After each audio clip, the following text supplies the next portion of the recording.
Alright, I'm in the house today. It's a bit cold outside tonight, so I have a reasonably sized parcel box that I've received. Let's open it up and see what's inside.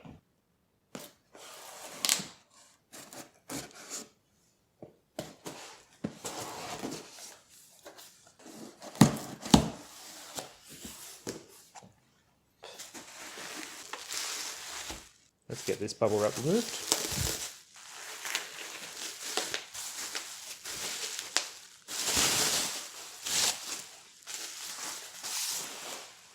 Okay, so this is a Toshiba Satellite 4000 CDT.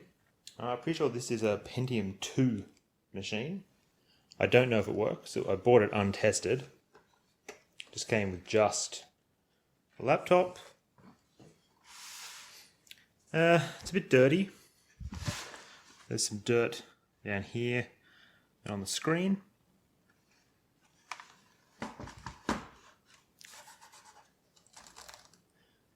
Keyboard feels okay.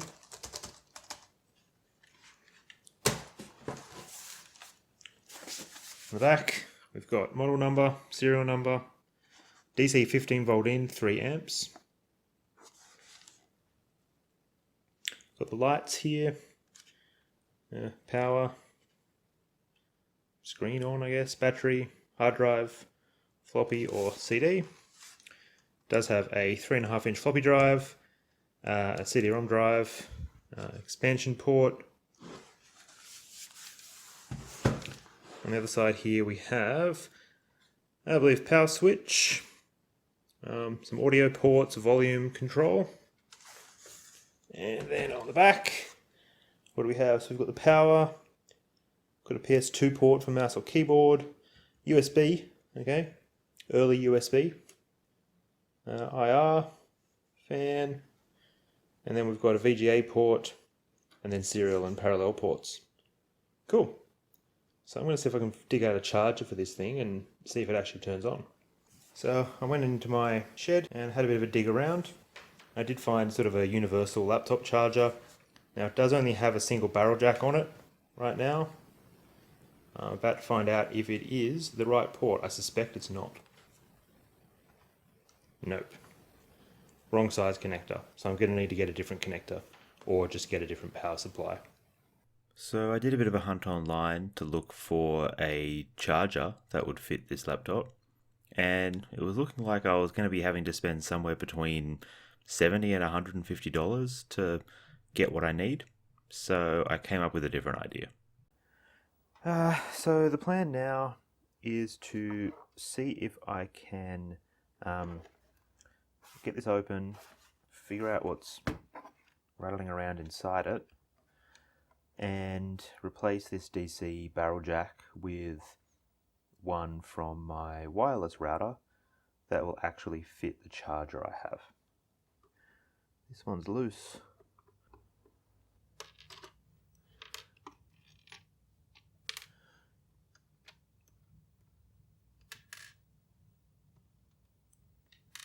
God, I love magnets. But how do they work? I'll see if I can clip this open and pry this open.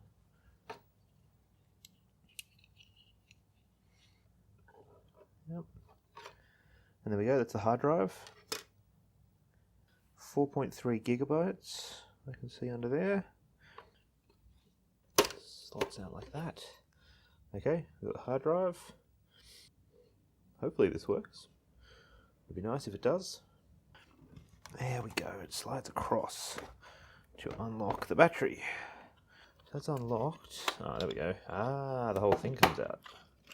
Very cool. Alright, battery. I very much assume this does not work anymore. And we've got more screws hiding. I've got 2 screws on there. Let's get this back plate off.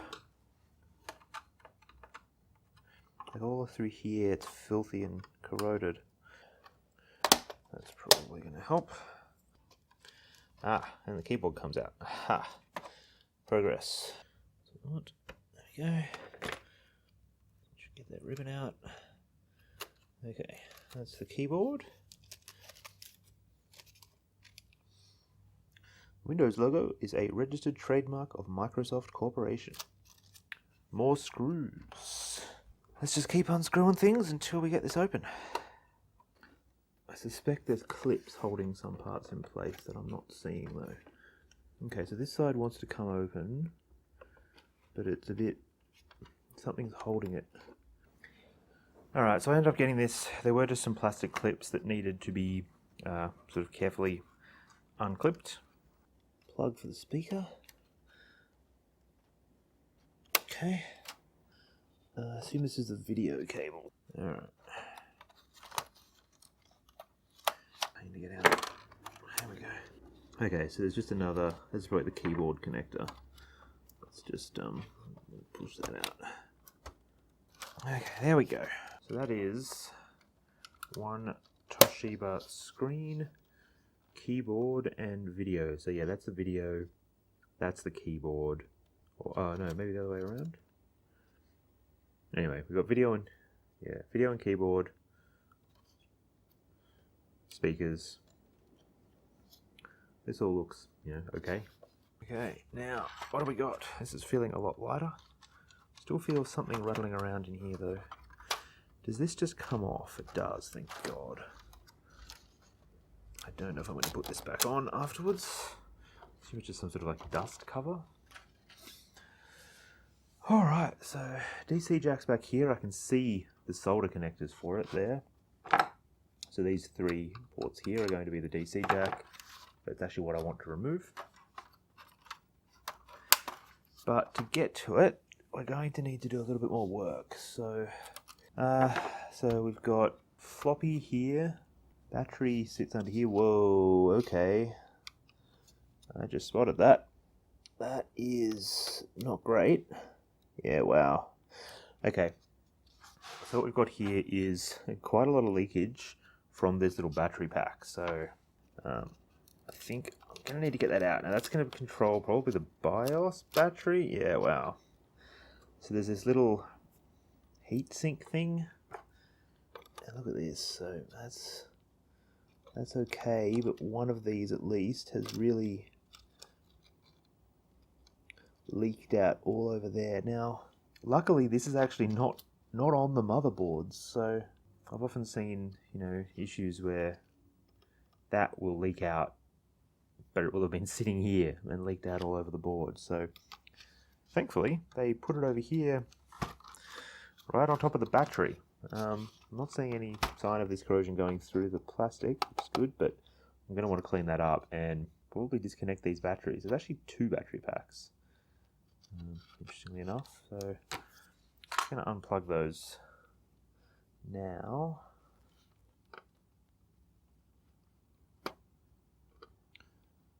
Oh, it's completely snapped plastic in the process. Let's use my fingers. God. Nope, it does not want to come out. That's not a good sign, to be honest. It's not a good sign at all. But anyway, I'm just going to try and disconnect some of these components here. Okay. Cool. Alright, we've got one floppy drive. CD-ROM drive down here. I think I can just leave that in place. Cool. And that will be the touchpad, which comes out nice and easily, I hope. There we go. That is the LED. LEDs on the front. That comes out okay. Okay, so it's really just these guys here are really corroded in there. That's going to be interesting. See if I can get this motherboard off. Yeah, there we go. I can shimmy this out, I think. Can't quite see what's gripping it. PCMCIA is coming out. There we go. Got a crack, but I think that was just the metal. Alright, pretty dirty under there. I think there was a spider web inside the fan. Okay, so the DC jack's over here. I'll see if the one inside my old router matches. I'm definitely just going to remove these batteries. It looks okay other than that. There's been no... The only thing I'm concerned about is here. where there might have been some corrosion from the batteries getting onto the board. I can see corrosion on these pins here, but yeah, I might just give it a clean. It doesn't look too bad, but we'll have a look and see.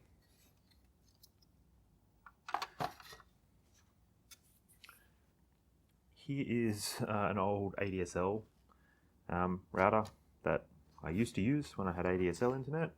What I'm going to do is just grab this barrel jack out of this one because it will fit the 15-volt laptop charger that I have, and I can't be bothered ordering a laptop charger to fit this new Toshiba, considering it may not even work. I assume there's going to be screws underneath these little rubber feet, so see if I can get these off.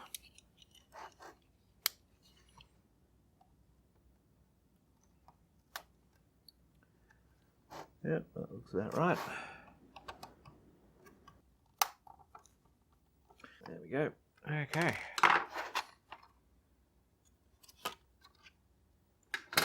Wow.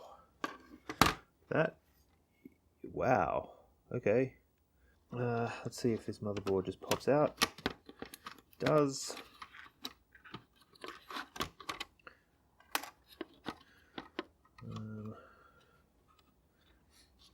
I'll just snip these, to be honest, but I'll remove them.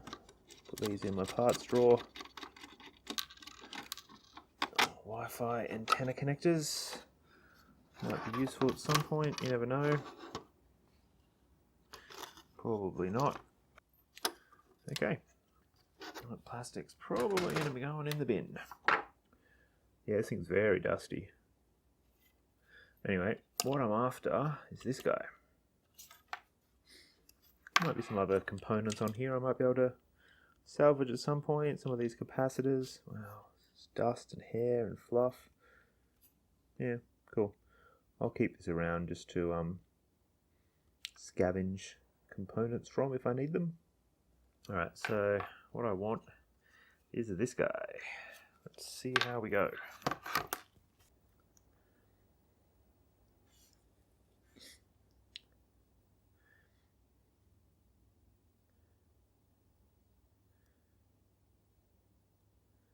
A little bit of solder on here to help it out.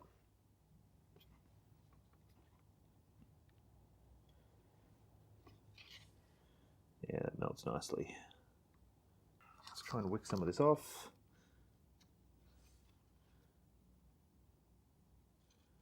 Much of it as I can, just to get it easier. Yeah, it's going pretty nicely.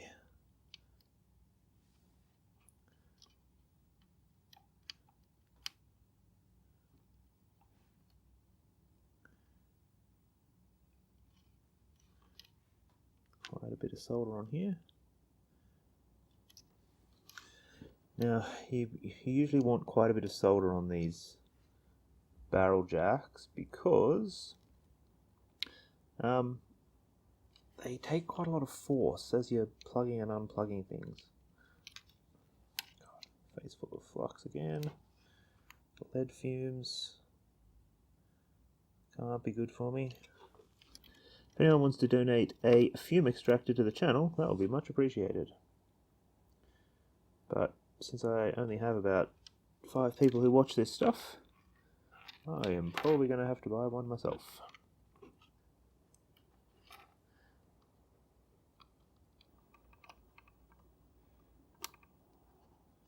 Oh, there we go. Okay. Cool. That's out.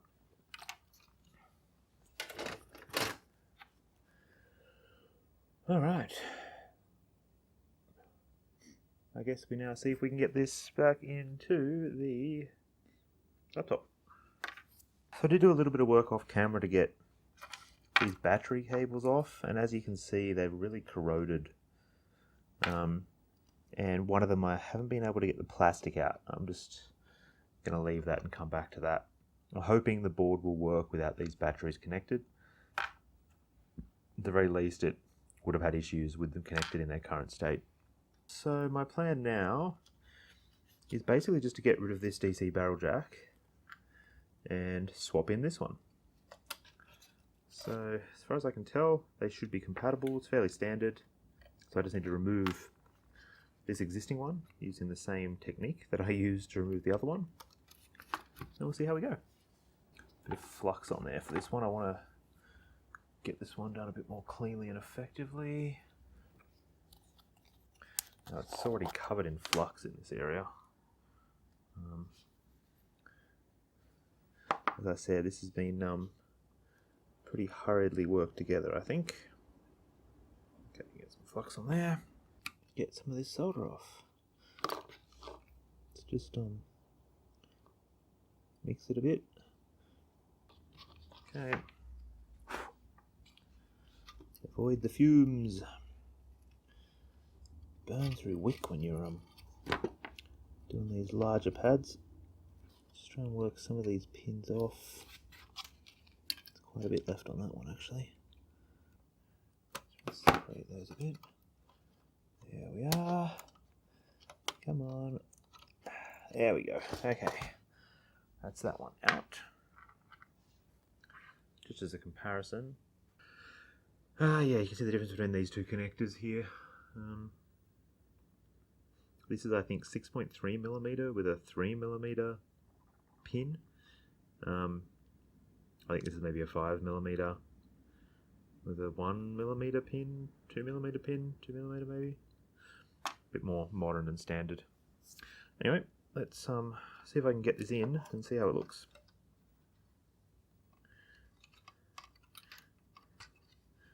Yeah, that fits. Pokes through nicely. Leaves a bit of a gap, but that's okay. It actually sits in there pretty well as well, so I'll get one pin just loosely connected. Let's just get a very, very bad job on here. Okay. Just want to get it on. There we go. Okay. Make sure that's flush. Yeah, let's solder some pins on.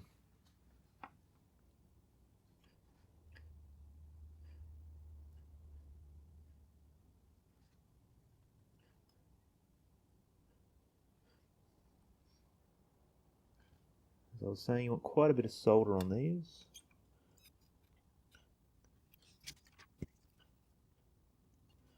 This is also sort of securing it to the board.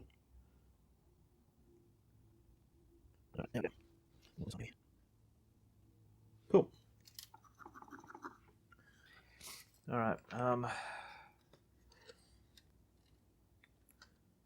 am okay with that. I don't see any shorts. You see what looks like a little blob of solder there.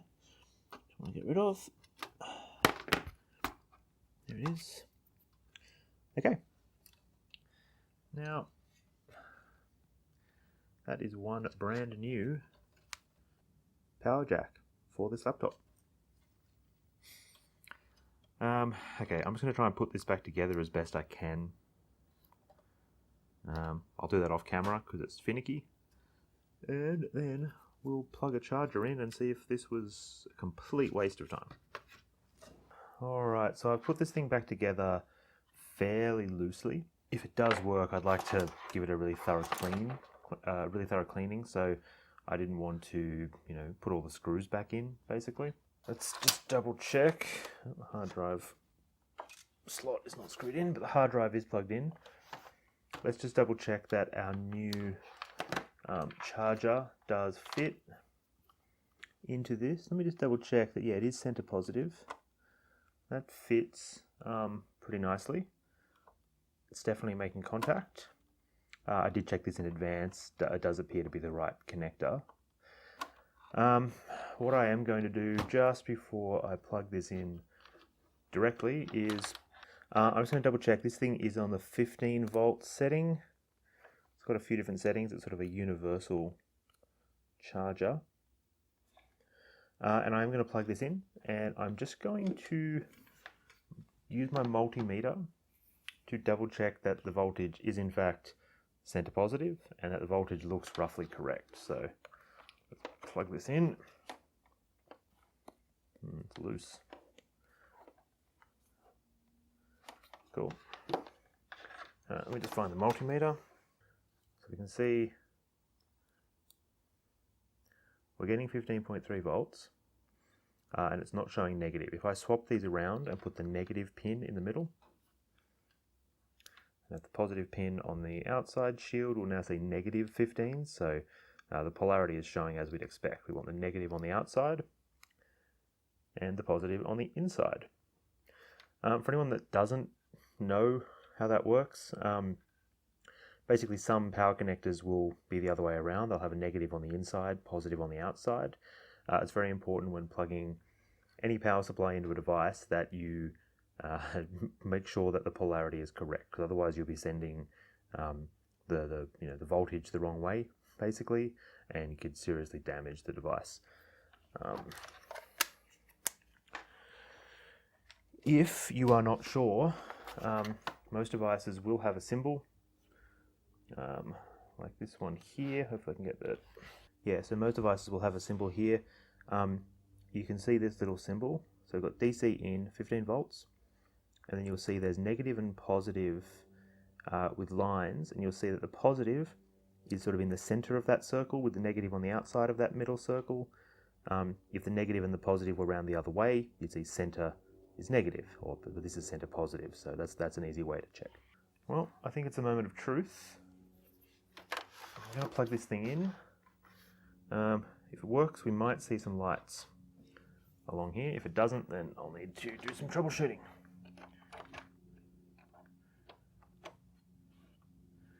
Okay, we see the power cord light. The battery did light up briefly, but then turned off. Now that could be expected. This battery is probably long dead. Let's open it up and see if we can find the power switch, which is on this side.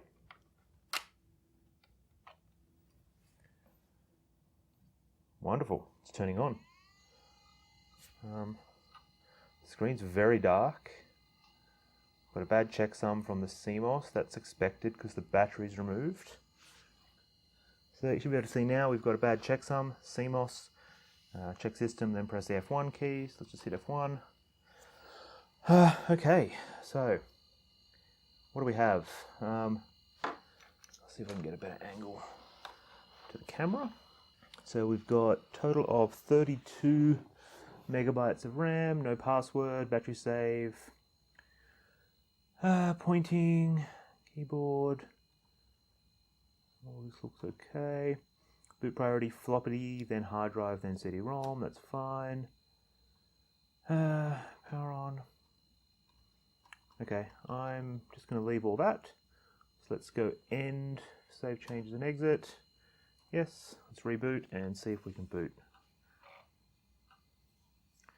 Okay, invalid system disk.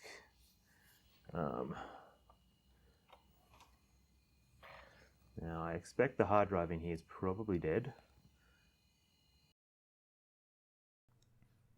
I'm going to leave it there for this video. In the next video, I will see if I can sort out my boot issues and get an actual operating system running on this laptop. Thanks for watching.